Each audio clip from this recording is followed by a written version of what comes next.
ठीक है, तो हेलो विद्यार्थियों, मैं सुमित मंगल उड़ान एकेडमी इंदुपुरी भोपाल से। और आज हम जो मेगा टेस्ट सीरीज चालू जो हमने की थी, जो एनटीपीसी के एग्जाम को ध्यान में रखते की गई है, जिसमें आपको टॉपिक वाइज क्वेश्चन कराए जाएंगे, जिसमें हिस्ट्री, ज्योग्राफी, पॉलिटी, साइंस, इन सभी की जितने भी एमसीक्यू आज तक एग्जाम में पूछे गए हैं, उन सभी एग्जामों में आए हुए क्वेश्चनों को, साथ ही जो रेलवे के एनटीपीसी एग्जाम में पूछे गए हैं, उनको भी आधार पर वो क्वेश्चन कराए जाएंगे। तो चालू करते हैं हम नेक्स्ट सेशन इसका, कि कौन कौन से क्वेश्चन एग्जाम में पूछे जाते हैं और पूछे गए हैं। तो सबसे पहले अगर हम देखें तो कौन कौन से एग्जाम में आए हुए क्वेश्चन है। सबसे पहले अगला क्वेश्चन हम लोग ध्यान देते हैं। क्वेश्चन पूछा गया है कि ग्रीक भाषा में आया है जिसका अर्थ है सिंधु नदी के पार, यानी कि वो पूछ रहा है कौन सा ऐसा रीजन है जो बियॉन्ड द रिवर इंडस के बारे में बता रहा है। यानी कि अगर मैं बात करूं तो ग्रीक लोगों ने भारत के बारे में क्या बताया, तो ग्रीक लोगों ने भारत के बारे में क्या कहा, इन्होंने ही सबसे पहले इंडिया शब्द का प्रयोग किया। क्या किया? इंडिया शब्द का प्रयोग किया। और इंडस से ही क्या बना, क्योंकि सिंधु को इंडस, और इंडस से ही क्या बना, इंडिया बना। अब हम देखते हैं कि भैया इसमें इंडिया से मेल खाते हुए कौन सा है। इंडिया नाम तो दिख नहीं रहा इसमें हमें, यानी क्वेश्चन अब कैसे करेंगे। जम्बूद्वीप कर नहीं सकते क्योंकि इसे हम एंशियंट महाभारत युद्ध में कहा सकते।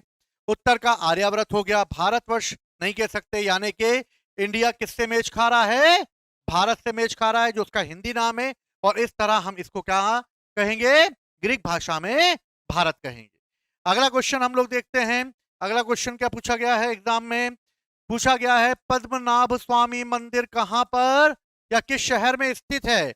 शहर पूछा है, यानी पूछा गया है कि पद्मनाभ स्वामी मंदिर कहां है। शहर चेन्नई में होगा नहीं, मदुरई में होगा नहीं, ठीक है, मैसूर में होगा नहीं। हमें यह पता है पद्मनाभी स्वामी मंदिर जो है वो केरल राज्य में है। अगर केरल राज्य में है तो केरल जो है वो कहाँ है, उसमें तिरुवनंतपुरम, यानी कि तिरुवनंतपुरम में पद्मनाभ स्वामी का मंदिर है। और इस तरह हमें इसको आधार बनाना होगा कि किस राज्य में है, तो आपको पता होना चाहिए किस राज्य में है। अगला क्वेश्चन हम लोग देखते हैं, इंडिया नाम किस नदी के नाम पर है। मैंने पहले ही बताया था कि सिंधु नदी को क्या कहा जाता था, तो सिंधु नदी को जो है इंडस कहा जाता था, और इसी इंडस से क्या बना, इंडिया बना। और इस तरह इंडिया नाम किससे है, सिंधु नदी से है। जल्दी जल्दी क्वेश्चन करना, हम लोगों को ध्यान रखना है कि जितने ज्यादा हो सके एमसीक्यू लगाएं, ठीक है। तो नेक्स्ट क्वेश्चन पे आते हैं हम लोग। नेक्स्ट क्वेश्चन देखते हैं, प्राचीन काल में श्राफ, सेठ, साहूकार, ये सब क्या थे। यानी श्राफ क्या था, सेठ क्या था, साहूकार क्या था, महाजन क्या था, खेती क्या था। यानी कि इन सब के नाम अगर देखा जाए तो एंशियंट एज में भी ये नाम हमें देखने को मिलते हैं। यानी कि ऐसे नाम के लोग क्या करते होंगे, आज भी बोलते हैं ना साहूकार भैया, महाजन लोग, भाई पैसा उधार दे दो भैया यार, हैं ब्याज पर पैसा दे दो, ये सब चीजों का वो प्रयोग करते हैं। अगर ऐसी बात वो प्रयोग करते हैं, यानी कि वो किसका काम करते होंगे, वो कंस्ट्रक्शन का काम करते होंगे, नहीं करते होंगे, टीचिंग का काम करते होंगे। भैया हम तो कर रहे हैं वो टीचिंग का काम, हमें थोड़ी तुम महाजन हो साहूकार बोल रहे हो। ये बैंकिंग का काम करते थे, किसका काम, और डॉक्टर तो है ही नहीं है भैया कहीं से कहीं तक। ठीक है, क्वेश्चन है, इजी है, कोई दिक्कत नहीं है। आगे बढ़ते हैं हम लोग फटाफट रेलगाड़ी की तरह। महाभारत युद्ध कितने दिन लड़ा गया भैया, तुम में से किसी ने लड़ा क्या, नहीं लड़ा। तो भैया कितने दिन लड़ा गया, तो भैया महाभारत का युद्ध जो है वो कितने दिन लड़ा गया था, तो महाभारत का युद्ध 18 दिन में लड़ा गया था। किसके बीच लड़ा गया था, तो भैया पांडव और कौरवों के बीच में लड़ा गया था। पांडवों ने अपनी 7 सेनाएं खड़ी करी थी और कौरवों ने अपनी 11 सेनाएं खड़ी करी थी, लेकिन पांडवों की सेनाएं भारी पड़ गई क्योंकि उनके साथ कौन थे, भगवान कृष्ण थे। महाभारत की अगर बात की जाती है तो महाभारत में पर्व हैं, यानी उसमें अध्याय हैं, और 18 पर्वों में विभाजित है महाभारत। और महाभारत का जो 6 नंबर का पर्व है, इसी पर्व को कहते हैं भीष्म पर्व। क्या कहते हैं, भीष्म पर्व। और इसी में भगवत गीता है, और इस तरह भीष्म पर्व का ही भाग है भगवत गीता। ठीक है, तो याद रखना महाभारत का युद्ध कितने दिन लड़ा गया, तो महाभारत का युद्ध 18 दिन लड़ा गया। अगला क्वेश्चन देखते हैं क्या आया है। अगला क्वेश्चन है, अंधविश्वास भरी मान्यताओं पर आधारित है। अब क्या भैया आधारित है? कुछ भी हो सकता है, चुड़ैल, पुरुष, पचास, राक्षस, कुछ भी हो सकता है। ये क्या हो रहा है अंधविश्वास पे? चेकर, सॉलिटर, ये भैया सबके सब पुराने हैं, यानी यूनानियों के गेम है ये। शतरंज, शतरंज की बात करते हैं तो शतरंज जो है वो एक प्रकार की युद्ध कला से रिलेटेड था और गुप्त काल में इसका निर्माण हुआ था। सांप सीढ़ी, सेकेंड से थर्ड सेंचुरी के आसपास सांप सीढ़ी का खेल आया था और बेसिकली ये अंधविश्वास पर था, जिसमें सांप काटेगा नीचे घर पे पहुंच जाओगे, तो किस तरीके से अंधविश्वास पर चलता था सांप सीढ़ी। शतरंज का आविष्कार भी भारत में हुआ था और एक जो मिडिवल हिस्ट्री में अमीर खुसरो है वो भी इस बात का कहते हैं कि भैया शतरंज जो है उसका आविष्कार भारत में हुआ। चलो आगे बढ़ते हैं भैया। सबसे पहले पहिए, पहिए किसने बनाए भैया? पहिए बन रहे पहिए, गाड़ियों के पहिए। तो गाड़ियों के पहिए, रबड़, रबड़ तो बनेगी नहीं भैया, अभी बनाते हैं रबड़ के तो हम लोग। कांच के बनाओगे कैसे? टक टक टक टक टूट जाएगा कांच। लकड़ी के कैसे बनेंगे? लकड़ी के। और सबसे पहले मेसोपोटामिया के लोग इस का निर्माण करेंगे। लोहा तो बाद में आएगा जब पहियों में यानी लकड़ी में लगेगा, यानी कि सबसे पहले पहिए किसके बनाए गए? लकड़ी के बनाए गए। चलो भैया नेक्स्ट क्वेश्चन आ जाते हैं। दिल्ली शहर की स्थापना किसने की? भैया दिल्ली शहर की स्थापना कौन कर रहा है? सबसे पहले पूछ लिया भैया। और जब दिल्ली शहर बसाया गया था तब दिल्ली का नाम क्या था? तो इंद्रप्रस्थ था। दिल्ली शहर की बात करते हैं तो दिल्ली को 7 बार बनाया गया, 7 बार उजाड़ा गया है। दिल्ली की अगर बात की जाए तो सबसे पहले पांडवों ने दिल्ली को अपनी राजधानी बनाते हुए उसको इंद्रप्रस्थ के रूप में स्थापित किया और इस तरह दिल्ली को पहली राजधानी पांडवों के समय बनाई गई। आगे चलकर तोमरों ने भी दिल्ली शहर की स्थापना की और इस तरह तोमर राजाओं को भी श्रेय दिया जाता है दिल्ली के निर्माण का। चलो दिल्ली, कहां दिल्ली? चलो दिल्ली, ठीक है, नारा देंगे भैया चलो दिल्ली, सुभाष चंद्र बोस जी भी। कामरूप, कामरूप किसका पुराना नाम है भैया? कामरूप की बात हो रही है। कामरूप कोई और नहीं बल्कि कामरूप का साम्राज्य कहां होगा? जल्दी जल्दी जल्दी बताओ, जल्दी। तो कामरूप होगा असम का प्राचीन नाम। किसका नाम होगा? असम का प्राचीन नाम होगा। और असम को क्या कहा जाता था? कामरूप कहा जाता था। चलो भैया नेक्स्ट क्वेश्चन पे आते हैं। नेक्स्ट क्वेश्चन क्या है? नेक्स्ट क्वेश्चन पूछा गया है, संगम साहित्य की रचना किस शास्त्रीय भाषा में की गई? भैया संगम, कितने संगम हुए? 3 संगम हुए, मदुरई, तेन मदुरई और कपाटपुर में। भैया हम इसकी बात बाद में करेंगे क्योंकि हम ज्यादा डीप में नहीं जा रहे, जल्दी से जल्दी क्वेश्चंस लगाने हमें जिससे हमारी तैयारी सही समय पर हो जाए, ठीक है। तो भैया संगम साउथ में लिखे गए, संस्कृत कोई लेना देना है नहीं। मलयालम ये भी एक भाषा नहीं थी, मतलब इसमें नहीं लिखे गए। उड़ीसा, उड़िया में भी नहीं लिखे गए। ये किसमें लिखे गए हैं? तमिल भाषा में लिखे गए हैं। संस्कृत की तरह ही तमिल को भी सबसे प्राचीन भाषा माना जाता है। नेक्स्ट क्वेश्चन आते हैं हम लोग, क्या है? चोल लोग की बात करते हैं हम लोग। अगर चोलों की बात की जाए तो चोल क्या है? चोल शिलालेख जो है उसमें उल्लिखित गुरुकुल के अनुरक्षण हेतु प्रदान की गई भूमि पूछी गई है, लैंड। चोल काल में समय समय पर भूमि दान में दी जाती थी और भूमि दान को अलग अलग तरीके से अलग अलग लोगों ने अलग अलग तरीके से इसको दान में दिया। अगर सबसे पहले नाम के रूप में देखते हैं तो हमें नाम के रूप में सबसे पहले ब्रह्मदेव दिखाई दे रहा है। ब्रह्मदेव में लगाई हुआ है क्या? ब्रह्म, यानी ये किसको दी जाएगी? ब्राह्मणों को दी जाएगी। पल्ली चंदम ये वो हैं जो कि ब्राह्मण नहीं है, यानी गिरे ब्राह्मणों को दी जाएगी। वेलन वगई ये भी एक प्रकार की भूमि होती थी जो कि चोल काल में दी जाती थी। और वेलन वगई भूमि जो है वो बेसिकली जो दी गई थी वो उन संस्थाओं को दी गई थी जो किसान होते हैं, किसानों के रूप में कार्य करते हैं, उन्हें दी जाती थी।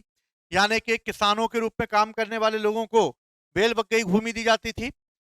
और पल्ली चंदम जो है वो गैर ब्राह्मण यानी कि कोई भी जैन वगैरह इन लोगों को दी जाएगी।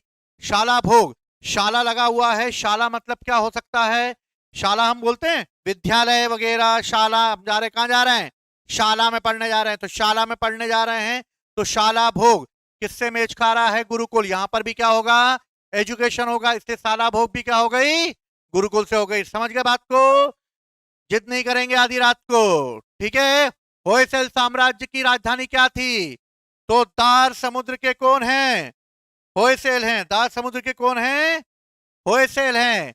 ये भी जो है दक्षिण में एक राज्य हुआ करता, होयसल राज्य। देवगिरी के यादव हो गए, दार समुद्र के होयसल हो गए, ठीक है। मैसूर के टीपू सुल्तान वगैरह, ठीक है, हैदर अली हो गए, और कल्याणी के चालुक्य हो गए। कौन हो गए? चालुक्य हो गए।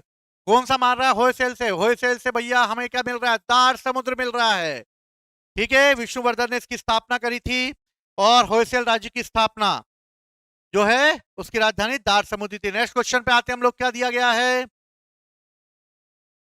भैया? दिए गए विकल्पों में से भैया विकल्प दिए गए हैं हमारे सामने, और किस राजवंश ने दक्षिण पूर्व यानी साउथ ईस्ट, यानी कि अगर बात की जाए तो दक्षिण पूर्व यानी कि साउथ ईस्ट के लोगों के साथ, एशिया के लोगों के साथ शिपिंग यानी कि उद्यम यानी कि वेंचर किया था, यानी कि वहां पर व्यापार किया था।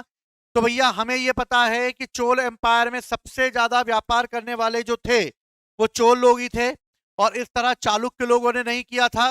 गुप्त वंश ने दक्षिण पूर्व एशिया के साथ नहीं किया था। चेर बहुत पुराने हैं, संगमकालीन है।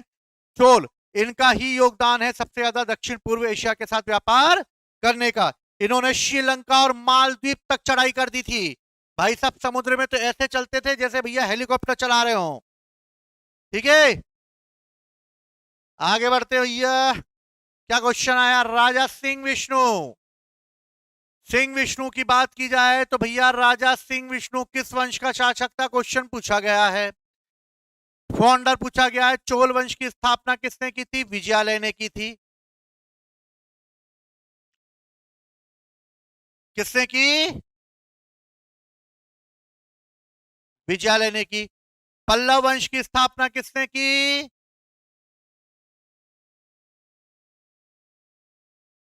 सिंह विष्णु ने की। पाल वंश की स्थापना की किसने की? गोपाल ने की। और चालुक्य वंश किसके समय महत्वपूर्ण रहा? पुलकेशन के समय महत्वपूर्ण रहा। तो भैया राजा सिंह विष्णु कौन सा है? पल्लव। पल्लवों की कैपिटल कांची। कांचीपुरम इनकी कैपिटल हुआ करती थी भैया। कांची रे कांची, पल्लवों की कांची, ठीक है ना। पुलकेशन प्रथम और पुलकेशन द्वितीय नामक शासक संबंधित है भैया। ये महान रूलर पुलकेशन प्रथम और पुलकेशन द्वितीय, ये दोनों के दोनों महान शासक हुए। किस वंश के हुए? चालुक्य वंश के। और चालुक्य वंश की कैपिटल वातापी या बादामी, ठीक है। बादामी या वातापी के चालुक्य हुआ करते थे। और इस तरह भैया पुलकेशन प्रथम और पुलकेशन द्वितीय किस वंश के हो गए? चालुक्य वंश के। कुषाण के होंगे नहीं, कुजुल कटफिसस है, चोलों का विजयालय है, और मगध का बिंबिसार है। समझ गए? तो क्वेश्चन देखो पूछा जा रहा है कौन किसका रिलेटेड है, यानी कि हमें इनके फाउंडरों के नाम भी याद रखने। चलो ये आगे बढ़ते हैं। पुलकेशन द्वितीय के बारे में बात करते हैं कि पुलकेशन द्वितीय जो है किस राजवंश का सर्वाधिक प्रख्यात राजा था? भैया फिर से आ गए हमारे पुलकेशन द्वितीय। पुलकेशन द्वितीय के बारे में बता ही चुका हूं, किसके हैं? चालुक्य वंश के हैं। काकतीय दार समुद्र के, ठीक है। पांड्या मदुरई के हो गए, और वो सॉरी दार समुद्र होयसल के हो गए, ठीक है ना। और पांड्या जो हैं मदुरई के हो गए, ठीक है। तो समझ में आई बात। पुलकेशन द्वितीय कई बार पूछा जा रहा है, तो पुलकेशन द्वितीय याद रखना। चालुक्य यानी कि वातापी के चालुक्य वंश के शासक हैं वो। अगला क्वेश्चन देखते हैं भैया क्या आया है। 7th और 8th सदी में बहुत शक्तिशाली हो गए, और कांचीपुरम को उन्होंने अपनी राजधानी बनाया। कांची रे कांची, किसकी कांची? पल्लवों की कांची। किसकी कांची? पल्लवों की कांची, ठीक है। याद रहेगा क्वेश्चन। अब फिर से कांची आ गया भैया। बार बार मैं इसलिए दे रहा हूं, अगर रिपीटेशन हो रहा है क्वेश्चन का तो मान के चलो क्वेश्चन भैया पूछ रहा है एनटीपीसी। अब इस तरह के क्वेश्चन पूछ रहा है तो पैटर्न एक समझ में आएगा हमें, तो उस तरीके के पैटर्न के अनुसार भी हम तैयारी कर सकते हैं।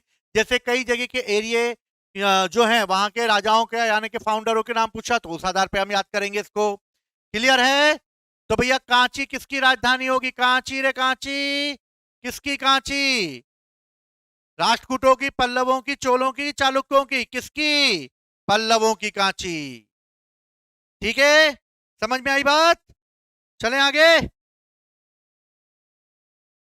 पांड्या वंश की राजधानी क्या थी भैया? पांड्याओं की क्या है? कहां के होंगे पांड्या? अगर दार समुद्र के होयसल हैं, कांची के पल्लव हैं, तो भैया पांड्या। गया तो बिहार में है, बिहार गया, जिसके गले में पड़ा हार वो बन गया बिहार। ठीक है, आगे बढ़ते हैं भैया। मदुरई के आसपास के क्षेत्र पर शासन किया और 13वीं शताब्दी में सर्वोच्च सत्ता स्थापित कर ली भैया मदुरई। हमें देखना है मदुरई से कौन मैच खा रहा है। साउथ में पड़ रहा है मदुरई। चलो भैया साउथ में चलते हैं। राजपूत तो उत्तर भारत में है, चोल जो है वो दक्षिण भारत में, लेकिन ये नहीं है मदुरई की। चेर, चेर नहीं है। फिर कौन है? पांड्या भैया, पहली पड़ा है पांड्या, यानी पांड्या क्षेत्र के, मदुरई के पांड्या कौन होंगे? मदुरई के पांड्या होंगे। याद रखना मदुरई के पांड्याओं को।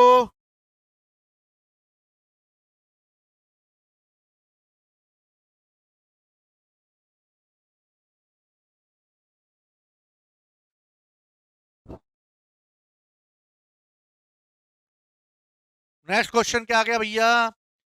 पूर्व चोल राजाओं में से किसे सबसे महान माना जाता है?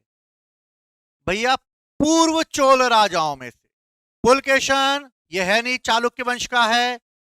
राजसिम्हा, ये भी चालुक्य वंश और वो चोल वंश से संबंधित है। करिकाल, करिकाल जिसके द्वारा समुद्र में उतारने पर समुद्र में हवाएं भी उसके अनुसार चलने लगती थी। वो जिस तरफ जाता था हवाएं उस तरफ मोड़ खा जाती थी, और वो है करिकाल। यानी पूर्ण चोल राजाओं में से सबसे महान शासकों की बात कर रहा हूं। संगम युगीन, संगम कालीन चोल शासक है ये करिकाल। नेक्स्ट क्वेश्चन आते हैं हम लोग। पल्लव वंश का कौन से राजा संस्कृत नाटक लिखा करते थे भैया? संस्कृत में लिख रहे हो नाटक भैया। दक्षिण में हो पल्लव जी और लिख रहे हो नाटक संस्कृत में, कौन होगा महान नाटक?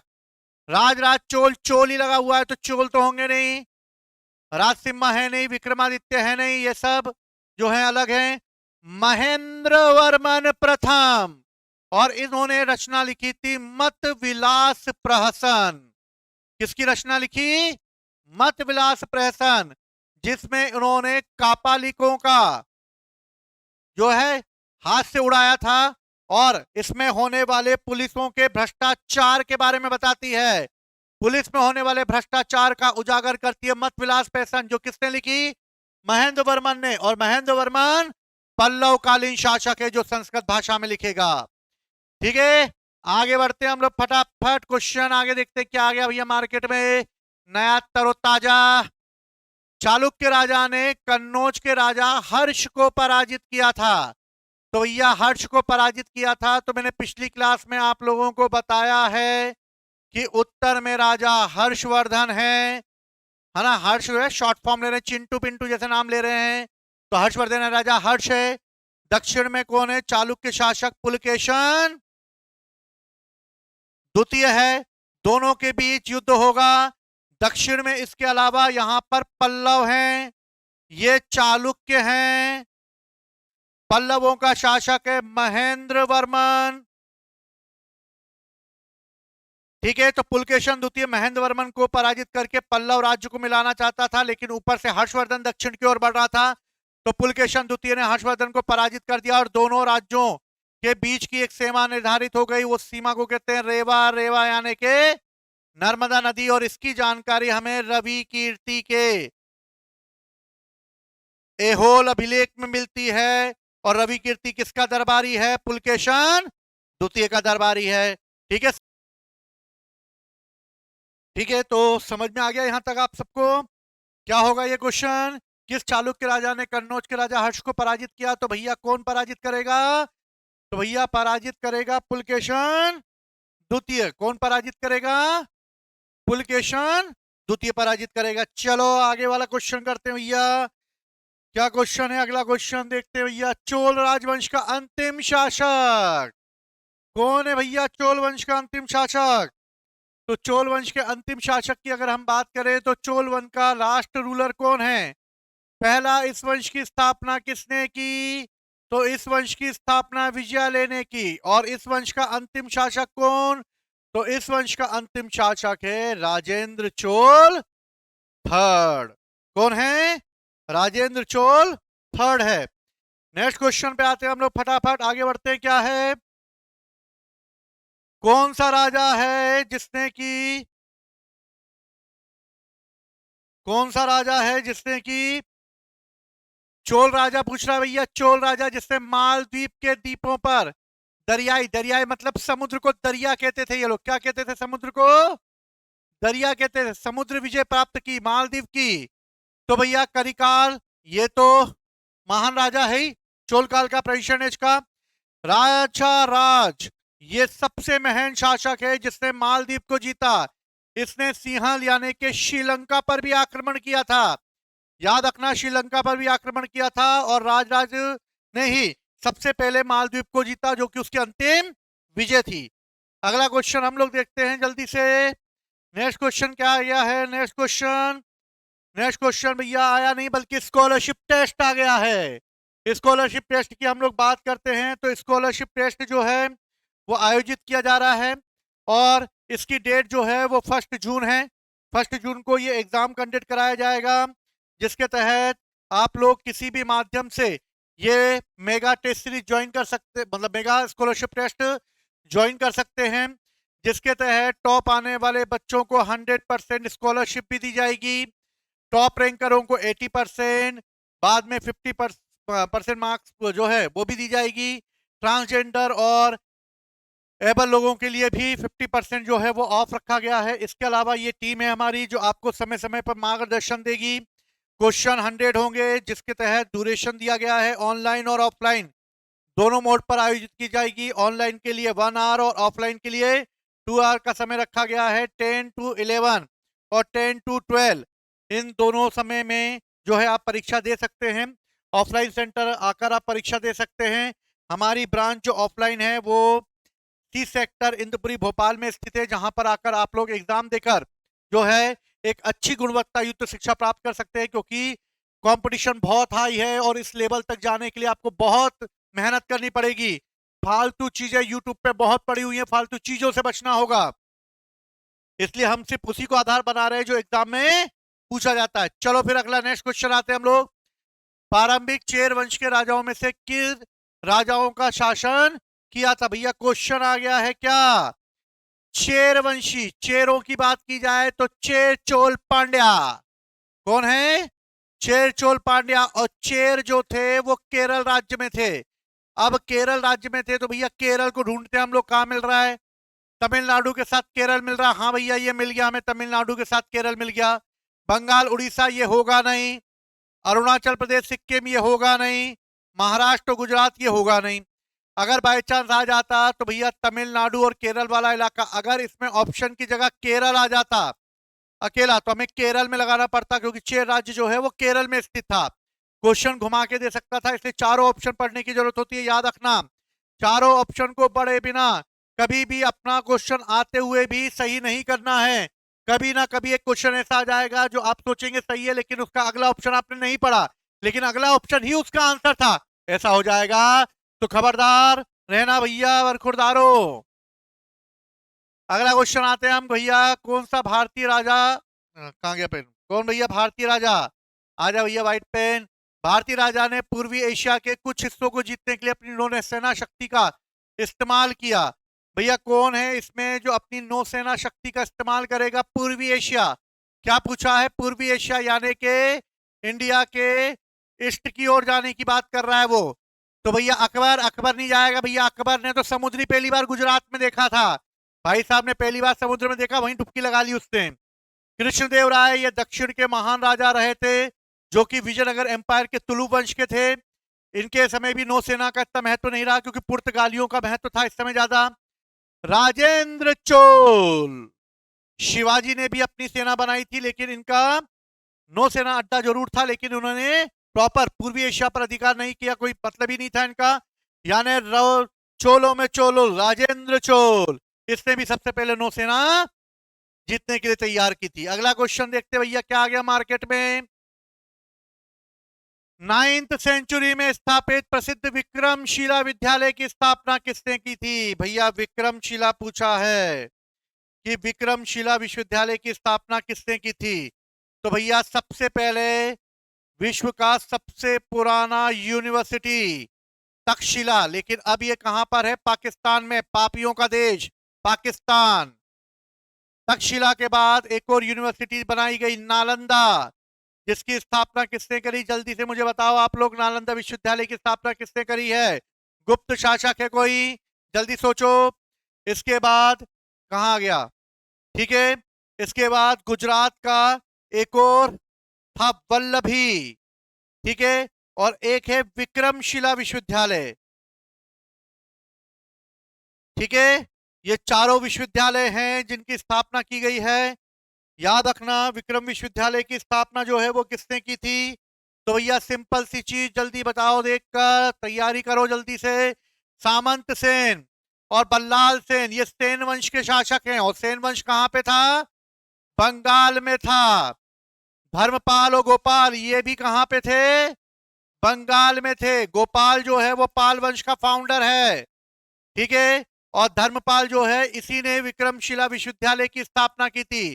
तो विक्रमशिला विश्वविद्यालय किसने बनाया? धर्मपाल ने। तक्षशिला नालंदा विश्वविद्यालय की स्थापना गुप्त शासक कुमार गुप्त ने की। वल्लभी गुजरात का था, जहां पे सबसे ज्यादा एडमिनिस्ट्रेशन के लोग अधिकारी तैयार किए जाते थे। चलो नेक्स्ट क्वेश्चन आते हैं हम लोग, क्या है? धर्मपाल का विक्रमशिला विश्वविद्यालय बनाएगा भैया। सबसे प्रसिद्ध पशुचारण और शिकारी जनजाति मंगोल कहां से आए? आए रे आए मंगोल आए। कहां से आए मंगोल? सबसे ज्यादा सल्तनत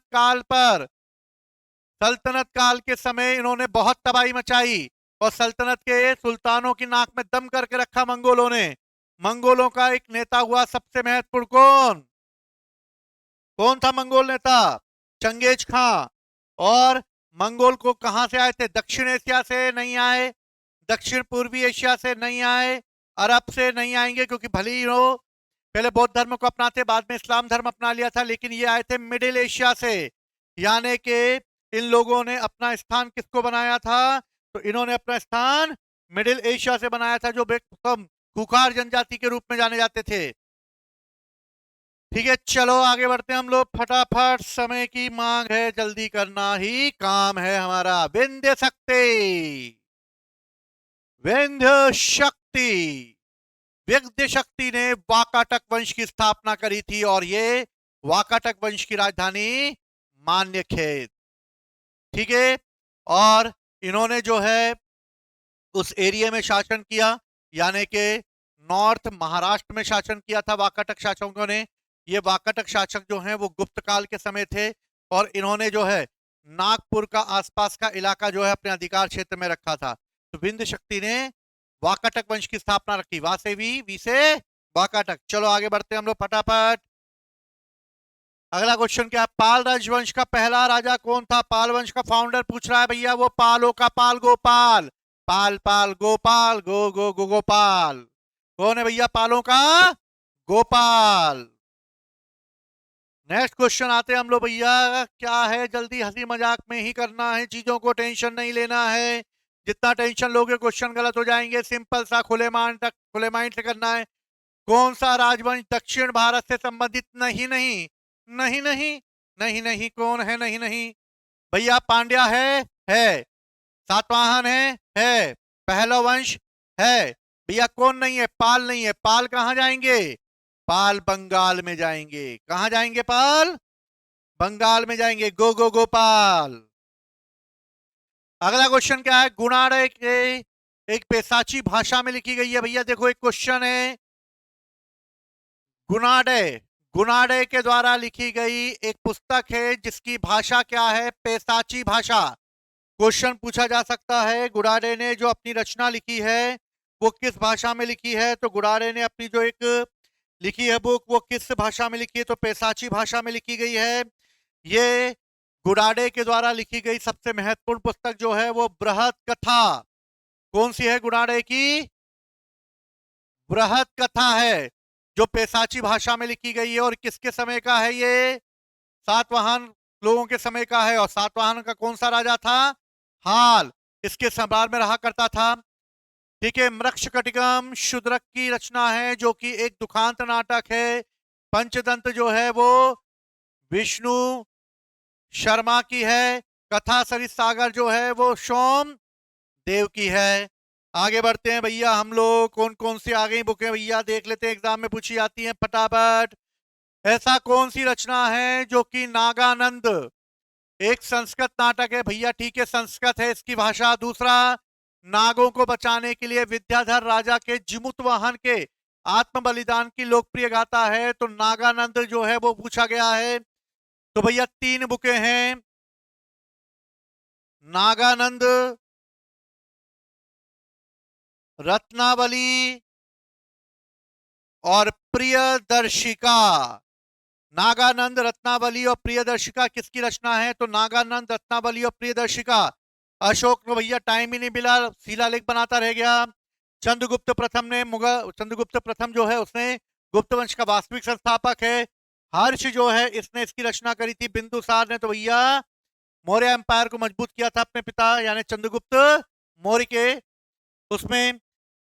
हर्ष की बात की जाए तो हर्षवर्धन ने नागानंद, रत्नावली और प्रियदर्शिका की रचना की है। और दूसरा, इसकी रचना जो है वो ये माना जाता है उसने खुद नहीं बल्कि एक राइटर धावक के द्वारा कराई थी। तो एक बार क्वेश्चन आया तो याद रखना, किसने करी थी इसकी रचना? धावक ने करी थी हर्षवर्धन के कहने पर और उसके नियंत्रण में। दूसरा क्वेश्चन क्या आया है कि निम्न में से उस विकल्प का चयन किया जो कालिदास की विक्रम और उर्वशी नाटक से वर्णित है।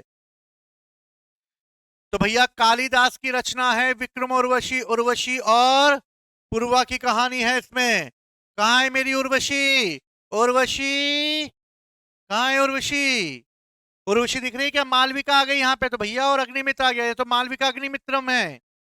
नल और दमयंती की कहानी है ये तो नहीं होगी।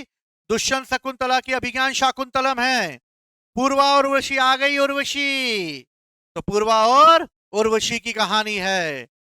किसकी है? पूर्वा और उर्वशी की कहानी। नेक्स्ट आ जाते हैं हम लोग फटा से क्वेश्चन पेपर देखते हैं भैया। थोड़ी एक्सरसाइज कर लिया करो सुबह उठ के, बॉडी शॉडी थोड़ी मजबूत रहती है, वरना मेरे जैसे फूला फाली हो जाएगी तुम्हारी। कौन से प्राचीन यूनानी इतिहासकार और राजनयिक इंडिका नामक पुस्तक के लेखक हैं?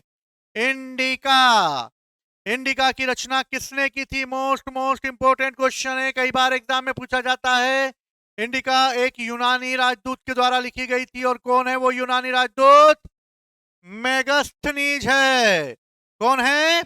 मेगास्थनीज। किसके दरबार में आया? चंद्रगुप्त मौर्य के दरबार में आया। देखो समय का मैं इसलिए लिखा पढ़ी करूंगा, समय लगेगा ज्यादा। चलो नेक्स्ट क्वेश्चन आते हैं। भारतीय महाकाव्य महाभारत व्यास के द्वारा कितने पर्व? 18 पर्व में छठा पर्व क्वेश्चन में दिया है, जिसमें व्यापक रूप से भागवत गीता का वर्णन है। तो भैया महाभारत में कितने पर्व हैं? 18 पर्व हैं। इसमें से कौन सा पर्व छठा पर्व है? छठा पर्व में क्या है? भागवत गीता है, जो कि कौन से पर्व से है? तो भैया भीष्म पर्व से है। किस पर्व से है? भीष्म पर्व से। यानी भागवत गीता कौन से पर्व में है? भीष्म पर्व में है। चलो भैया आगे बढ़ते हैं, नेक्स्ट क्वेश्चन पे आते हैं। राजकुमारी रत्नावली, वलियों में वली रत्नावली, राजकुमारी रत्नावली की प्रेम कहानी संस्कृत नाटक में रत्नावली की रचना किसने की थी? अभी मैंने बताया था 3 नाटकों की रचना की हर्षवर्धन ने, नागानंद, रत्नावली और प्रिय दर्शिका। चलो फिर आगे बढ़ते हैं, देखते हैं मार्केट में और कौन सा क्वेश्चन आ गया।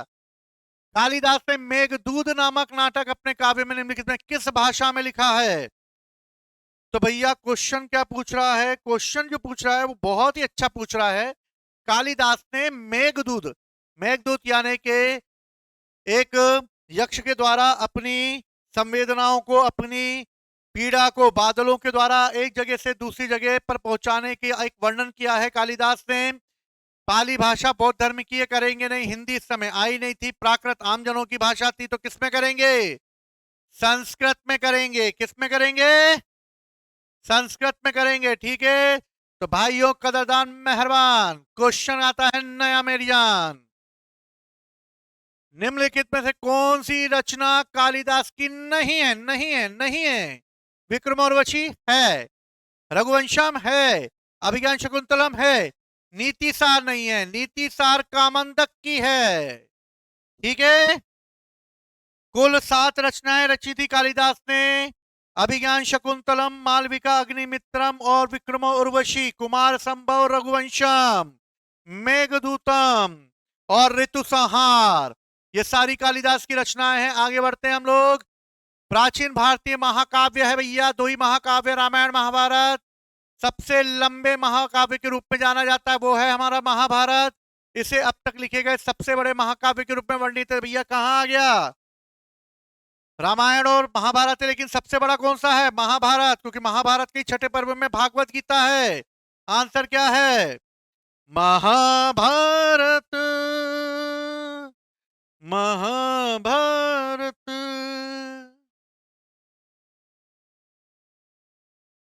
पाणिनि। पाणिनि कौन है भैया? संस्कृत के व्याकरणाचार्य हैं। कौन है? व्याकरणाचार्य हैं। तो व्याकरण लिखी गई है पाणिनि की अष्टाध्यायी। पाणिनि किसके समय थे? तो पाणिनि जो हैं वो नंद वंश के शासक महान पद्मनंद के समय थे। और पाणिनि जो है उन्होंने व्याकरण संस्कृत पर लिखी गई सबसे पुरानी व्याकरण की पुस्तक है। चलो, कालिदास द्वारा लिखित गए अभिज्ञान शाकुंतलम में शकुंतला का पुत्र कौन है भैया? शकुंतला। शकुंतला कौन सा पुत्र है शकुंतला का? जिसके नाम पर भारत का नाम पड़ा है, भरत। दुष्यंत और शकुंतला के बचपन से पढ़ते आ रहे हो तुम लोग। नाट्य शास्त्र की पुस्तक भारत के शास्त्रीय नृत्य पर। भैया कौन कौन नृत्य करता है शास्त्रीय नृत्य? की भैया करते हैं हिप हॉप, कि भैया ब्रेक डांस, कि भैया धूल में लोट लगाना। कौन सा डांस आता है आप लोगों को?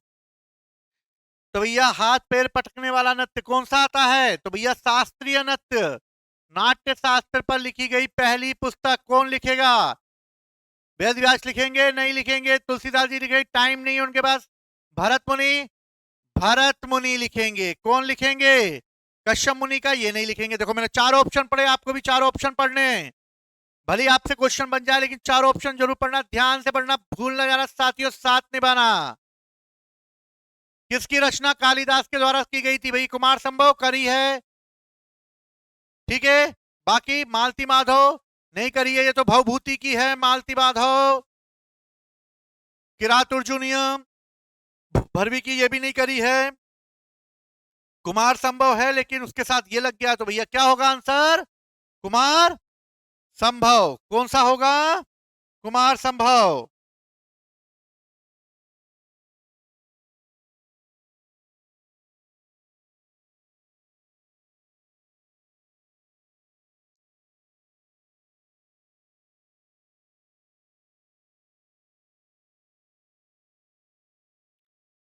प्रसिद्ध तमिल महाकाव्य मणिमेखलई की रचना किसने करी थी? मणिमेखलई की रचना शीतले सतनार ने करी थी।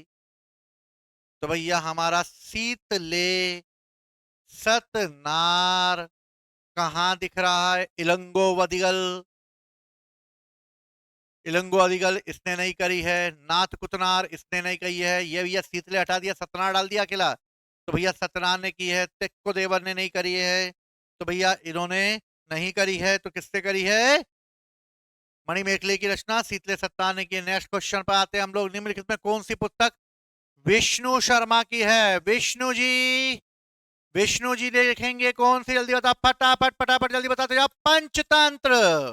अर्थशास्त्र कौटिल्य की है। इंडिका मेगस्थनीज की है। राजतरंगिणी कल्लड़ की है। ठीक है, नेक्स्ट क्वेश्चन पे आते हैं। मुद्रा राक्षस।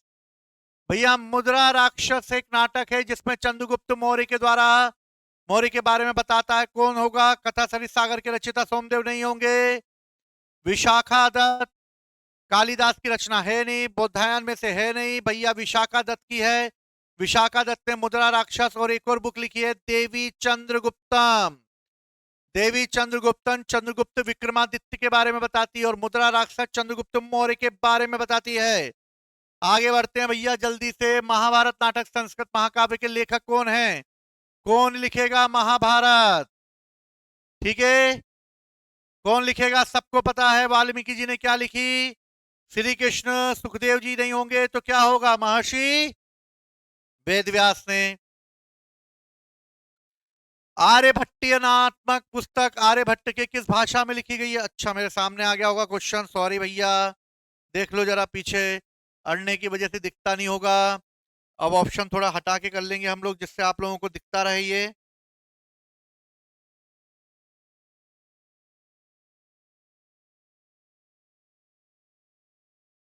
तो महाभारत के रचयिता कौन हो गए? वेद व्यास। चलो नेक्स्ट क्वेश्चन आते हैं। अब क्या आ गया? आर्यभट्ट कौन हो सकता है? आर्यभट्ट में से किस भाषा में लिखी गई है? तो आर्यभट्ट तेलुगु में नहीं होगी, हिंदी आई नहीं है, तमिल में होगी नहीं, साउथ की। आर्यभट्ट उत्तर भारत के, तो कौन सी होगी? आर्यभट्टीय सिद्धांत। आर्यभट्ट की संस्कृत में प्राचीन संस्कृत ग्रंथ अष्टाध्यायी के लेखक कौन है? तो पाणिनि की बुक का नाम क्या था? पाणिनि की बुक का नाम अष्टाध्यायी था। पतंजलि की बुक का नाम महाभाष्य है। क्या है? महाभाष्य। ठीक है, चलो नेक्स्ट क्वेश्चन पे आते हैं हम लोग। सुषुप्त संहिता, सुषुप्त संहिता किस पर लिखी गई है भैया? सुषुप्त संहिता भैया किस पर विषय पर है? ज्योतिष पे नहीं है, गणित पर नहीं है, धर्म पुराण पर है नहीं, ये जो है मेडिकल लाइन की बुक है। और इसमें जो है शल्य क्रिया के बारे में बताया गया है। 300 प्रकार की सर्जरी बताई गई है भैया। किसी को करवानी है अपनी सर्जरी तो सुश्रुत संहिता पढ़ लेना, सर्जरी हो जाएगी उसकी। ठीक है, चलो आगे बढ़ते हैं हम लोग। अगला क्वेश्चन क्या आ रहा है? स्वप्नवास पद्धता किसकी है? स्वप्नवास पद्धता संस्कृत में लिखी गई सबसे महान पुस्तकों में से एक है। संस्कृत नाटक स्वप्नवास पद्धता की रचना किसने की? जयदेव ने गीत गोविंद की। कालिदास की रचना हम पढ़ चुके हैं, शूद्रक की मृक्षकटिकम है। भास की स्वप्नवास पद्धता है। क्लियर है? मैं सारी बुकें इसलिए नहीं बता रहा हूं क्योंकि लिखूंगा समय बहुत जाएगा, हमें पास समय है बहुत कम। ठीक है, मम्मी बुला रही है इसलिए जल्दी जल्दी करना है भैया। महाभारत का मूल नाम क्या है? भृगु संहिता होगा? नहीं होगा। सुश्रुत संहिता नहीं होगा। जय संहिता? हाँ भैया, जय संहिता होगा महाभारत का नाम। अगला क्वेश्चन देखते हैं। दश कुमार चरित्र, टेल्स ऑफ 10 प्रिंसेस, 10 कुमार चरित्र, 10 राजाओं के बारे में बताने वाली रचना। 10 कुमार चरित्र के रचना जो है वो दंडी ने की है। नरसिंह वर्मन द्वितीय के दरबार में रहते थे। भर्तृहरि जो है उन्होंने शतक लिखी है। तो याद रखना भैया कौन है 10 कुमार चरित्र के रचिता? दंडी। अगला आते हैं, हर्ष चरित्र के लेखक कौन है भैया? हर्ष चरित्र हर्षवर्धन के बारे में बताती है। कालिदास है? नहीं होंगे। पाणिनि है? नहीं होंगे। व्याकरण लिख रहे हैं कल्लड़ राजतरंगिणी लिख रहे हैं, बाण भट्ट। ठीक है, आराम से करना, बिना टेंशन के करोगे तो क्वेश्चन ज्यादा से ज्यादा बना पाओगे, इस बात को याद रखना। गलतियां होती हैं, सबसे होंगी, और ये समझ के आओ तुम माना हो तो गलतियां करके आओगे, लेकिन जो सबसे कम गलती करेगा वही जीतेगा, यानी जो जीता वही सिकंदर। किताबुल हिंद किस यात्री या विद्वान का वर्णन है भैया? कौन है यात्री? इब्न बतूता, सॉरी, किताबुल हिंद की रचना किसने करी? बारबोसा नहीं करेगा, अलबरूनी, हाँ अलबरूनी करेगा। इससे कोई लेना देना है नहीं, इससे कोई लेना देना है नहीं, तो याद रखना भैया कौन करेगा। अगला क्वेश्चन आते हैं हम लोग। अगला क्वेश्चन क्या आ गया मार्केट में? निम्नलिखित में से किस प्राचीन भारतीय दार्शनिक के पदार्थ के सूक्ष्मतम कण, यानी के फिलोसफी के बारे में पूछ रहा है, जिसमें एटॉम के बारे में बताया गया हो, यानी परमाणु का नाम लिया गया हो। चरक ने चरक संहिता लिखी। कनाद, बौद्धायन, वहामीर, गणितज्ञ हैं ये, तो भैया कनाद ने सबसे पहले दर्शन दिया और उसमें परमाणुवाद वगैरह बताया है, यानी के जो है वैशेषिक दर्शन है। ठीक है, आगे बढ़ते हैं हम लोग। अगला क्वेश्चन क्या आ रहा है मार्केट में, देख लें जरा क्या है। इंडिका के लेखक कौन है? इंडिका के लेखक हम पूछ चुके हैं, कई बार पूछा जा चुका है।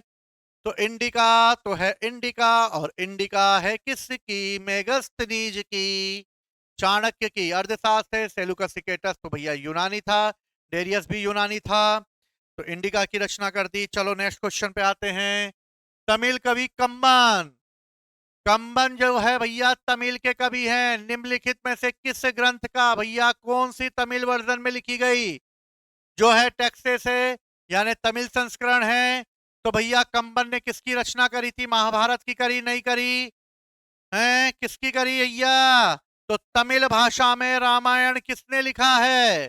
तो तमिल भाषा में रामायण कंबन ने लिखा है। किसने लिखा है तमिल भाषा में रामायण? कंबन ने लिखा है, इसलिए कंबन की रचना है भैया। भूल ना जाना साथियों, साथ निभाना। अगला क्वेश्चन आ जाते हैं मृक्ष कटिगम। मृक्ष कटिगम दुखांत नाटक, दुखांत नाटक है मृक्ष कटिगम, और इसकी रचना जो है किस लेखक ने करी भैया? मृक्ष कटिगम बता चुके हम लोग। हर्ष करेगा, नहीं करेगा? कालिदास करेगा, नहीं करेगा? चाणक्य करेगा, नहीं करेगा? आ गया हमारा शूद्रक।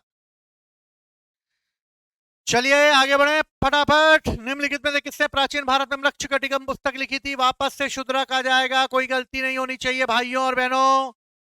आगे बढ़ते हैं। संगम काल के महाकाव्य शिल्पाधिकारम और मणिमेखली किस भाषा में लिखे गए हैं? शिल्पाधिकारम इलंगोवदिगल, मणिमेखली।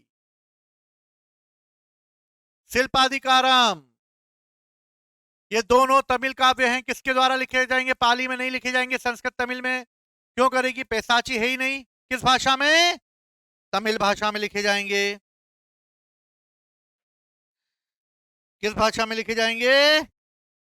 तमिल भाषा में लिखे जाएंगे। अगला क्वेश्चन, निम्नलिखित में से मुद्रा राक्षस, पढ़ चुके हम लोग मुद्रा राक्षस किसकी है? तो मुद्रा राक्षस जो है वो किसकी है? विशाखा दत्त की है। आगे बढ़ते हैं नेक्स्ट क्वेश्चन, निम्नलिखित में कौन सा प्राचीन ग्रंथ पांचवा वेद माना जाता है? भैया बताओ, पांचवे वेद के रूप में किसको माना जाएगा? पांचवा वेद, वेदों में वेद, पांचवा वेद। तो भैया चार वेद कौन कौन से हैं? ऋग्वेद, यजुर्वेद, सामवेद और अथर्ववेद। पांचवा वेद कौन सा है? तो पांचवा वेद शिव पुराण है क्या? नहीं है। भागवत गीता नहीं है, तो महाभारत का पाठ है। रामायण जो है वो है नहीं, इसलिए पांचवा वेद किसको माना गया? महाभारत को माना गया। किसको माना गया? महाभारत को। चलो रघुवंशम, भगवान राम के पूर्वजों की कहानी, और रघुवंशम की रचना कालिदास करेंगे, बताया था कालिदास की रचनाएं। अगला जो पंचतंत्र, पंचतंत्र की रचना किसने करी? तो पंचतंत्र की रचना करी है सिंह विष्णु शर्मा ने। अगला क्वेश्चन, निम्नलिखित में किसने प्राचीन ग्रंथ नाट्य शास्त्र को संकलित किया? कौन है नाट्य शास्त्र के? भरत मुनि ने लिखी है, सबसे पुरानी नाटक पर लिखी गई पुस्तक है। पंच सिद्धांतिका, बृहत संहिता, सांख्य सिद्धांत के लेखक कौन है? आर्यभट्ट ने आर्यभट्ट लिखी, तो ये नहीं होगा। ब्रह्मगुप्त ने ब्रह्म सिद्धांत लिखी, नहीं होगी। भास्कराचार्य की जो है, भास्कराचार्य की पुस्तक जो है लीलावती हो गई। वरामिहिर जो है, वरामिहिर ने किसकी रचना की है?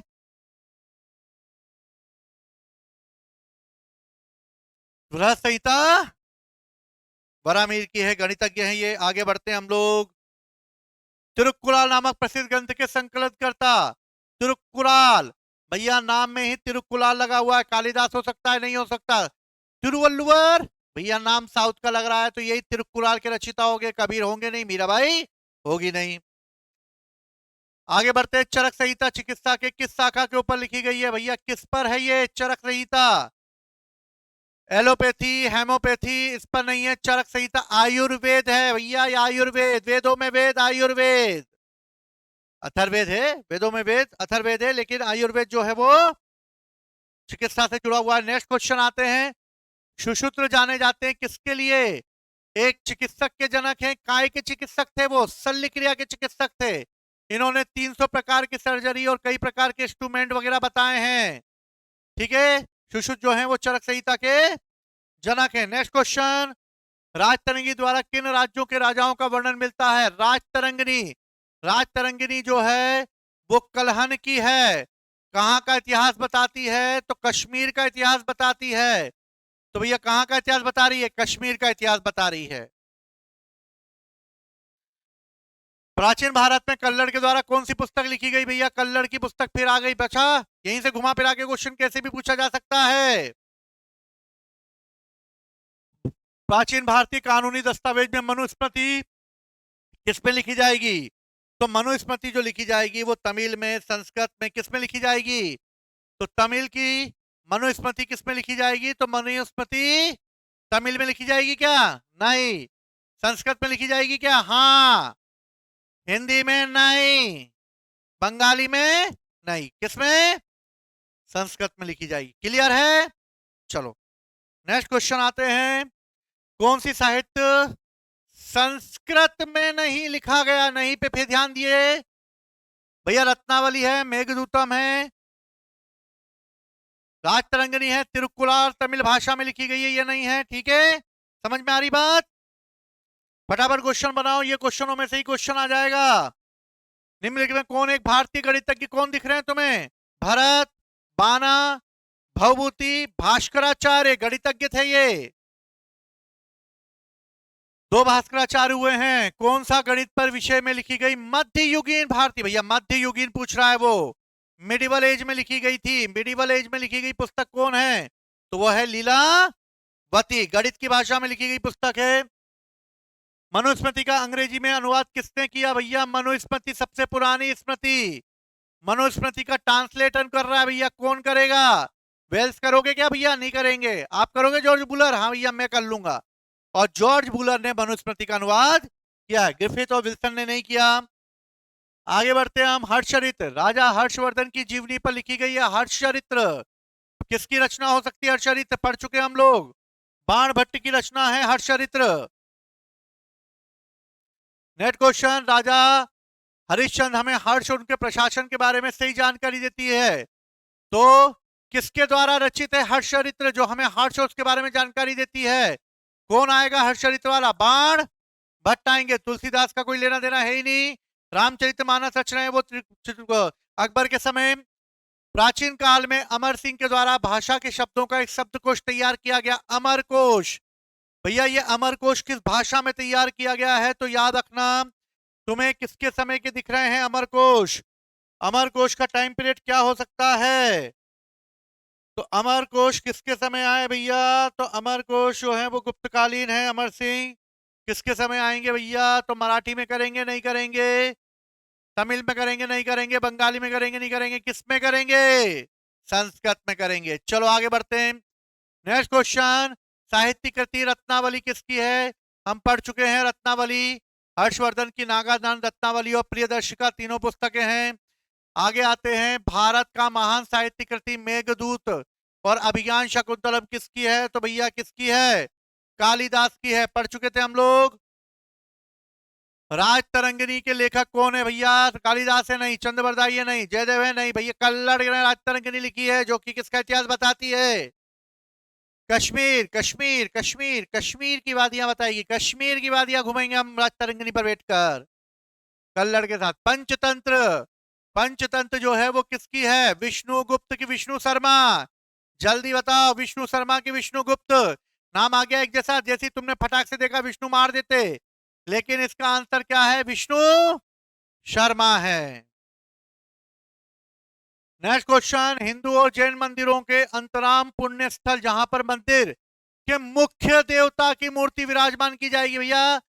विमान तो ऊपर होता है, शिखर ऊपर की तरफ बनाए जाते हैं, मंडप आंगन होता है, गर्भगृह जहां पर भगवान रखे जाते हैं उसे कहते हैं गर्भगृह। नेक्स्ट क्वेश्चन क्या है? लोकप्रिय मंदिर स्थापत्य कला की शैली नागर शैली कहां थी? तीन शैलियां थी, नागर, बेसर, द्रविड़। नागर उत्तर भारत में, बेसर अधिकांशतः पूर्वी भारत में, द्रविड़ जो है वो दक्षिण भारत में। कौन सी शैली पूछ रहा है? लोकप्रिय मंदिर स्थापत्य की शैली कहां पर थी? नागर। तो यह आ गया उत्तर भारत। ठीक है, क्लियर है? चलो आगे बढ़ते हैं। कुषाण शासकों की विशाल प्रतिमाएं माट में एक मंदिर में स्थापित की गई हैं, वह निम्नलिखित में से किस राज्य में है? तो माट जो है एमपी में नहीं है, बिहार में नहीं है, यूपी में है। कहां मिली है? यूपी में। उड़ीसा से इसका कोई लेना देना नहीं है। Next question. भगवान शिव को समर्पित कंदारिया महादेव मंदिर का निर्माण जो है शासक धंगदेव ने लगभग 999 ईसी यानी कि बीसी में कराया होगा, वो सॉरी एडी में कराया था। ठीक है, धंगदेव किस वंश के थे? राष्ट्रकूट कराएंगे क्या? नहीं। चालुक्य कराएंगे? नहीं। कलचुरी कराएंगे? नहीं। कौन कराएगा? धंगदेव। चंदेल राजाओं ने खजुराहो के मंदिरों का निर्माण करवाया था? किसने करवाया था? कोणार्क का सूर्य मंदिर लोकप्रिय है, क्या कहा जाता है? कोणार्क के सूर्य मंदिर का निर्माण नरसिंह वर्मन ने करवाया था। कोणार्क के सूर्य मंदिर का निर्माण, और इसे ब्लैक पेगोडा कहा जाता है। क्या कहा जाता है? Black pagoda. ठीक है, इसे ब्लैक पेगोडा के रूप में जाना जाता है, कोणार्क के सूर्य मंदिर को। नेक्स्ट क्वेश्चन, भारत में स्थित एक बौद्ध मंदिर है। बौद्ध मंदिर कौन सा है? गोरखनाथ का मंदिर है? नहीं है। विश्वनाथ का मंदिर है? नहीं है। बौद्ध धर्म से रिलेटेड ही नहीं है। महाबोधि मंदिर, ये बौद्ध धर्म से रिलेटेड है, निधिवन मंदिर नहीं है। अगला क्वेश्चन क्या आया है, किसने प्रसिद्ध कोणार्क के सूर्य मंदिर की स्थापना की? श्रेय दिया जाता है सम्राट अशोक अभिलेख बनाएंगे, राजराज चोल राजराजेश्वर मंदिर बनाएंगे, नरसिंह वर्मन प्रथम, गंग शासक नरसिंह वर्मन प्रथम ने इसका निर्माण कराया था। ठीक है, तो और रघुनाथ सिंह होंगे नहीं। अगला क्वेश्चन, निम्नलिखित मंदिरों में से किसमें यूरोपीय नाविकों द्वारा ब्लैक पेगोडा कहा गया? ब्लैक पेगोडा तो किसको कहा गया? जल्दी बताओ, जल्दी बताओ। और कोणार्क के मंदिर को कहा गया है। किसको कहा गया? कोणार्क के मंदिर। कोणार्क का सूर्य मंदिर स्थित है कहां पर है? कोणार्क का सूर्य मंदिर सबसे पहले आंध्रा नहीं होगा, छत्तीसगढ़ नहीं होगा, पश्चिम बंगाल नहीं होगा, हाँ उड़ीसा होगा। क्यों? क्योंकि उड़ीसा में स्थापना की गई है गंग शासकों के द्वारा, नरसिंह वर्मन प्रथम ने। इन्होंने ही उड़ीसा के जगन्नाथ मंदिर का निर्माण करवाया था, अवंती वर्मन चोड़गंग ने। नेक्स्ट क्वेश्चन आते हैं, बौद्ध गुफाओं के लिए प्रसिद्ध कार्ले किस राज्य में है? कार्ले की गुफाएं महाराष्ट्र में हैं। कहां हैं? वाकाटक शासकों के द्वारा बनाई गई थी। खजुराहो के भव्य मंदिरों का निर्माण किन शासकों ने करवाया? भैया कौन करवाया, जल्दी बताओ। चंदेलों के द्वारा कराया जाएगा। किसके द्वारा? चंदेलों के द्वारा। नेक्स्ट क्वेश्चन आ जाओ मार्केट में, खजुराहो स्मारक कहाँ है? भैया खजुराहो से हम सब जानते ही हैं, खजुराहो का निर्माण कब हुआ? 950 से लेके 1050 में खजुराहो के मंदिरों का निर्माण हुआ। ठीक है, किन शासकों ने कराया? तो चंदेल शासकों ने कराया है। कहां पर है? तो एमपी में है। ठीक है, चलो नेक्स्ट, खजुराहो के मंदिर वास्तुकला के किस प्रकार को उजागर करते हैं? भैया कौन सी कला हो सकती है खजुराहो के मंदिरों की? यूनानी शैली नहीं होगा, भूमिजा शैली नहीं होगा, बैसे शैली नहीं होगा, कौन सी शैली है? नागर शैली में बनाए गए हैं। कौन सी शैली में बनाए गए हैं खजुराहो के मंदिर? नागर शैली में बनाए गए हैं। ठीक है, नेक्स्ट क्वेश्चन क्या आया है, भारत के किस राज्य में कार्ले नामक संरक्षित बौद्ध गुफाएं? वापस से कार्ले आ गया, कार्ले और कन्हेरी की गुफाएं कहा? महाराष्ट्र में। आगे बढ़ते हैं, बौद्ध गुफाओं में से सबसे अच्छी संरक्षित गुफा कार्ले है, जो निम्नलिखित। कार्ले फिर आ गया, कहां पर होगा? महाराष्ट्र में होगा। बढ़ते चलना भैया, रिपीट हो रहा कार्ले। कार्ले याद रखना। बृहदेश्वर मंदिर, बताओ भैया बृहदेश्वर मंदिर किस राज्य में है? क्वेश्चन आया है मंदिरों से, बृहदेश्वर मंदिर कहां स्थित है? तो भैया कहां स्थित होगा बृहदेश्वर मंदिर, जिसका निर्माण जो है कराया जाएगा चोल शासकों के द्वारा? राजराज प्रथम इस मंदिर का निर्माण करवाएगा। राजस्थान हो सकता है, नहीं हो सकता। मध्य प्रदेश, कंदारिया महादेव है, नहीं हो सकता। तमिलनाडु साउथ का है, ये भी नहीं हो सकता। नेक्स्ट क्वेश्चन क्या आ रहा है मार्केट में भैया देखें, निम्नलिखित में किस मंदिर का निर्माण राजराज, देखो राजराजा चोल के द्वारा कराया गया था? भैया राजराज चोल करा रहा है, कौन सा मंदिर? ठीक है, राजराज चोल के द्वारा कौन सा मंदिर कराया जा रहा है? वापस से पूछ लिया गया वही का वही क्वेश्चन, बृहदेश्वर मंदिर का निर्माण पांड्या शासकों के समय कराया गया था। ठीक है, कहा गया? ये रहा बृहदेश्वर मंदिर, जगन्नाथ का मंदिर गंग शासकों के द्वारा कराया गया। नेक्स्ट क्वेश्चन क्या है, कंदारिया महादेव मंदिर का किस मंदिर समूह के हैं? महाबलीपुरम के हैं, कोणार्क मंदिर के हैं, एलोरा के हैं, नहीं है। तीनों में से कहां के हैं कंदारिया महादेव? खजुराहो के हैं। कहां के हैं? खजुराहो के हैं। नेक्स्ट क्वेश्चन, मुरुदेश्वर मंदिर में कुंदुकगिरी पर स्थित है, मुरुदेश्वर मंदिर के कुंदुकगिरी पर स्थित है भैया, ये क्वेश्चन पूछा गया है। याद रखना, ये सबसे मेन क्वेश्चन इसलिए है क्योंकि ये एक भगवान शिव की प्रतिमा जो है यहाँ पर दिखाई गई है और यहाँ पर कृष्ण जी को उपदेश देते हुए दिखाया गया है। मतलब कृष्ण को अर्जुन को उपदेश देते हुए दिखाया गया है। मुरुदेश्वर मंदिर कुंदकगिरी जो है स्थित है, कहाँ पर हो सकती है? उड़ीसा में नहीं है, तमिलनाडु में नहीं है, केरल में नहीं है, ये कहाँ पर है? कर्नाटक में है। कुंदकगिरी कर्नाटक, कहाँ से कुंदक, कहाँ से कर्नाटक। तिरुवरूर और अजंता के मंदिरों की दीवारों पर किस प्रकार की चित्रकारी हमें देखने को मिलती है भैया? किस प्रकार की चित्रकारी मिली है? ये गुफाएं हैं, गुफाओं पर जो चित्र बनाए जाते हैं उनको भित्ति चित्र कहते हैं। मधुबनी दिख रहा है, कोई मतलब नहीं, बिहार में राजस्थानी, राजस्थान में मुगल कालीन। कैसे हैं? तिरुवरुवर और अजंता के मंदिरों में गुफाओं की दीवारों पर बने हुए हैं भित्ति चित्र जो बहुत पुराने समय के बनाए गए थे। नेक्स्ट क्वेश्चन क्या है? लिंगराज मंदिर का निर्माण कौन कराएगा? तो भैया लिंगराज देव का मंदिर कहां पर है? पहली चीज ये कि लिंगराज देव के मंदिर का निर्माण किसके द्वारा कराया जाएगा? तो ये सोमवंशी राजाओं के द्वारा इसका निर्माण होगा और मुख्य रूप से ये मंदिर जो है भगवान शिव को भी समर्पित है। लिंगराज मंदिर जो है वो सोमवंशी राजा के द्वारा इसको निर्मित किया जाएगा। दिख रहा है क्या सोमवंशी राजा इसमें? भैया लिंगराज का मंदिर मुगल करेंगे नहीं, राजपूत करेंगे नहीं, कौन करेगा? सोमवंशी राजा करेगा। ये चोड़ गंगदेव करेंगे नहीं, जगन्नाथ मंदिर का निर्माण कराएंगे। चलो नेक्स्ट क्वेश्चन क्या आया? श्री लिंगराज मंदिर किस शहर में स्थित है? भैया अभी अभी हमने थोड़ी देर पे था, देखा हमने लिंगराज के मंदिर को। लिंगराज का मंदिर कहाँ पर स्थित है? तो भैया उड़ीसा में स्थित है, उड़ीसा में स्थित है और इस मंदिर को सोमवंशी राजा के द्वारा बनाया जाएगा। कहाँ पर दिख रहा है ये तुम्हें? ठीक है, द्वारिका में होगा नहीं, भुवनेश्वर होगा, तिरुपति में नहीं होगा। कहां पर होगा लिंगराज का मंदिर? कोणार्क में के पास। भुवनेश्वर है क्या? हाँ भुवनेश्वर है तो सही। सॉरी, कहां पर होगा? भुवनेश्वर में होगा। कोणार्क का ब्लैक पेगोड़ा, ये भी उड़ीसा में है, इसे ब्लैक पेगोड़ा कहते हैं। द्वारिका गुजरात में है, भुवनेश्वर उड़ीसा में है। देखो ऐसी ही इसलिए मिस्टेक हो जाती है क्योंकि हमने लिंगराज मंदिर देखा और उड़ीसा को ध्यान ही नहीं दिया। दोनों ऑप्शन में थे कोणार्क और भुवनेश्वर। मोढेरा का सूर्य मंदिर, मोढेरा का सूर्य मंदिर की अगर बात करते हैं तो मोढेरा का सूर्य मंदिर कहां पर है? तो मोढेरा का सूर्य मंदिर का निर्माण किसने करवाया था? तो भैया सोलंकी शासकों ने करवाया है। ये महत्वपूर्ण रूप से सूर्य मंदिर है, कोणार्क के सूर्य मंदिर की तरह ही मोढेरा का सूर्य मंदिर है और इसका निर्माण जो है वो सोलंकी शासकों ने करवाया है। क्या है सोलंकी शासक? राष्ट्रकूट नहीं है, चालुक्य नहीं है, पल्लव नहीं है, कौन है सोलंकी शासक? किसने? भीम प्रथम के द्वारा कराया गया।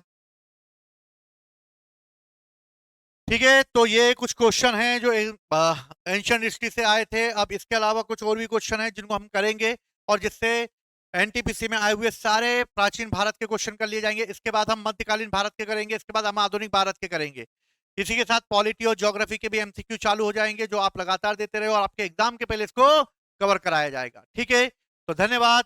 जय हिंद, जय भारत।